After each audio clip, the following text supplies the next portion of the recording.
Hi, my name is Angela Wethera Muracha. I'm coming to you from Maryville, Tennessee. I'm originally from Kenya, and the school that I'm talking about is actually in central Kenya, like more of a rural place, but within the central part of the country. Now, I found out about this school from my auntie. So my auntie teaches there, and she's an elementary school teacher. One of the, when you talk about people who are really committed, people who have like an actual commitment to what they do, they love what they do, they are passionate about the children that they're teaching, my auntie is one of those. So this one time I called her, and her name is Mrs. Karoga. So this one time I called her, and there was a lot of chatter in the background, and she said, "Oh no, actually those are my students. I bring them porridge in the morning because some of them maybe, and they just love it, and they get very excited. And imagine she makes this porridge from her house, okay, and then she carries this porridge to school. She's not driving; she like carries it, and she's walking to go to school. So then she gets there, and she has like a whole setup for these kids, and she feeds them from her own pocket. Like the government is not giving her any check to make these kids food. She just does it out of the love of her heart. And then a second time I called her, and she was talking about one of her students. She was so excited that he was finally able to read because he had some learning challenges, and she had tried different techniques, and she found out that when she teaches the whole class and then she has the students teach each other or like revise together, this boy was just so engaged, and she just loved that, and he was now able to read, and she was so happy about it.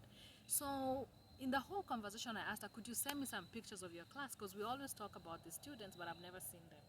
So when she sent them, that's when it really like just touched my heart so much, because these kids didn't have shoes. Some of them did not have shoes. Some did, but they didn't have shoes. They walk to school, so, and there's no tarmac. They're just walking on like dirt roads, and their feet were so dirty, and some of them had torn clothes, you know, and it just really just touched my heart.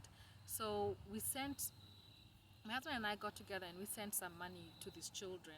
And my auntie didn't just go to the store and buy something. No, she turned it into a lesson. Like I'm telling you, this is an amazing teacher. She turned it into a lesson. She took the money and distributed among all the students in her class, and they made a field trip to go to the market. And she actually bought this. She kind of supervised them in buying what they needed to buy. So for those who had shoes, they needed shorts, and those who had shorts didn't, whatever they needed, and they all needed school bags. So she kind of helped them make that decision. You have to understand, some of these kids have never been to a shop where they actually buy something brand new. So it was such an exciting time for them. And then they asked my auntie for the next time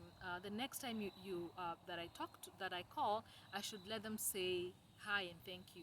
So we kind of had this phone tag where you're trying to the time zone difference was kind of messing things up. But eventually I got the chance where I spoke to her, and she was like, oh, let the kids say hi. And it was a video call, and they saw, and they were when they heard it was me who called, they got so excited, and they were singing, and it made me cry. Actually, it was just so beautiful. And now what I'm hoping, so my goal, my personal goal was to just send what I get to the students and for them to buy clothes. But this birthday, Facebook kind of brought these things where it's asking you to choose what are those things called, to choose the organization, the charity organization that you would want your friends to donate to. So I didn't pick any.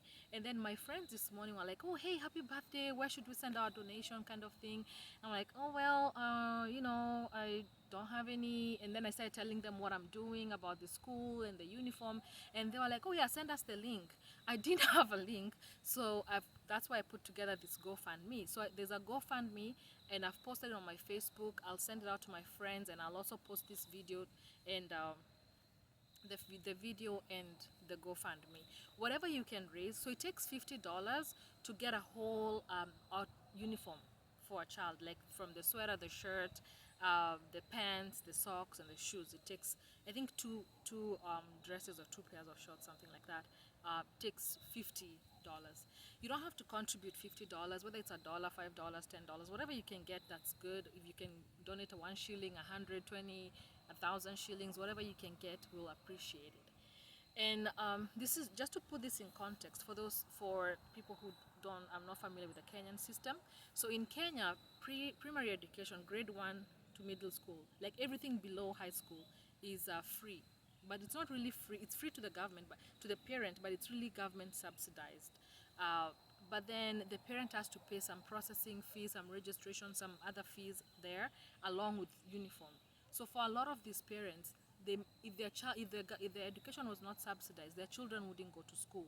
So they sometimes are only able to pay the registration, but then the uniform and things like that, they're not able to like really keep up with that stuff. So these uniforms, they're not able to buy. So they end up being torn, or the kids just go without uniform to school, or they, those kinds of things.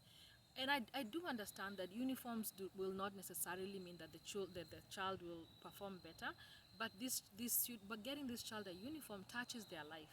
It helps them know that somebody cares, and if they thought they were just going to school for routine, they actually see that this matters. That's one part. The second part is that they'll just be comfortable. Can you imagine wearing torn clothes all the time?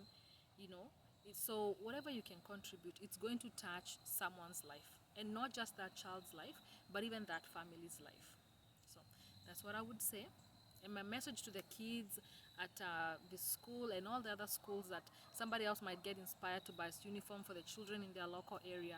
We love you, we care for you. We haven't met yet, but we do care for you. And just, this uniform is not the end of your education. This is just something to show you that somebody cares, but it's up to you to put a lot of effort, because your good education will change your life and the life of your family.